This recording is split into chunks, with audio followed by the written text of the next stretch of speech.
Hello, guys. Welcome to a series, a podcast where we discuss everything healthcare. I thank you for subscribing to my channel, and if this is your first time, kindly click the subscribe button below so you can be notified when I upload new interesting episodes. I remain your host, Sonny Clement. Today, we're going to be discussing the topic 12 easy ways to transform the Nigerian healthcare sector.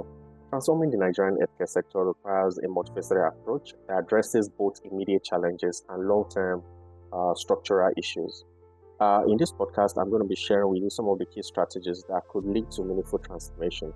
Number one is strengthening the healthcare infrastructure.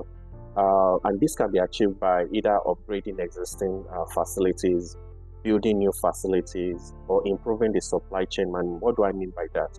Enhancing the supply chain for medical equipment and pharmaceuticals to ensure timely and reliable access to essential medicines and supply. Number two is human resource development. Human resource development is very key, and this can be done through training and education, such as investing in the education and continuous professional development of healthcare workers, including doctors, nurses, and allied health professionals, supporting training institutions and creating incentives for specializations in critical areas.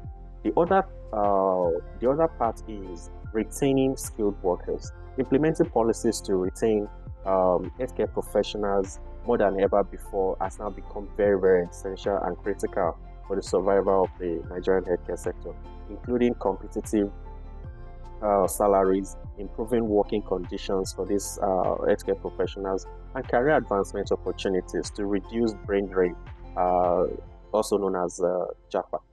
Okay, so community health workers is the other part, which is very important as part of the effort and strategy to improve on training. This can be achieved by expanding the use of community health workers to provide basic health care services, health education, and referrals in remote areas. Number three is providing healthcare financing. For instance, Nigeria as a country is overdue for an healthcare ban. Beyond that, expanding healthcare insurance coverage is very important so that across board Nigerians will be able to afford healthcare. And this can be done by strengthening and expanding the National Health Insurance Scheme, the NHIS, to cover more Nigerians, especially the poor and vulnerable populations. This can also be achieved by innovative financial models, by exploring public-private partnership, aid bonds, and donor funding to finance healthcare infrastructure and services. And lastly, this can also be achieved by subsidies and vouchers, implementing targeted subsidies or voucher programs to ensure that poorest citizens can actually access essential healthcare services. So when we talk about subsidies should not just be limited to the only petroleum product or energy support and the rest of it. There should also be some form of subsidies for the very vulnerable in society, because healthcare should be seen more like a human right than to be seen like beyond being seen as a privilege. And number four on my list is strengthening the primary healthcare. Primary healthcare is very, very important, and there is need for the government to revitalize the primary care centers, focusing on improving primary care centers. Healthcare is as the foundation of the healthcare system, ensures primary care centers are well staffed, equipped, and capable of delivering essential health services. It's also important to deploy very innovative approach to preventive healthcare. This has worked so well in Singapore, whereby they promote preventive healthcare measures, including immunization, maternity health, child health services, and health education to reduce the burden of diseases. Number five on my list is enhancing technology and innovation. This can be achieved through the use of telemedicine, by leveraging on telemedicine to bridge the gap in access to specialist care, especially in rural areas. Electronic health records is very important to improve efficiency and healthcare delivery, better patient management and data collection, and also mobile health. That is already in play, but there's need to help finance and encourage more companies to go into this particular kind of trade.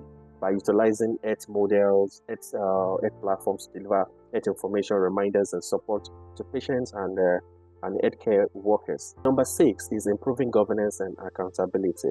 This is to ensure that healthcare regulations are up to date, they are enforceable and aligned with global standards.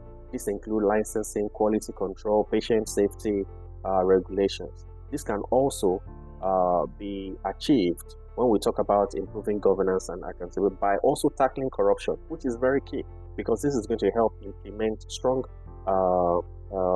measures, anti-corruption measures within the healthcare system to ensure that resources are used efficiently and transparently. Last on my list when it comes to improving governance and accountability is data-driven decision making, thereby investing in health information systems that provide accurate data to inform policy decisions and monitor care outcomes. This is very, very important. Number 7 on my list is promoting health equity.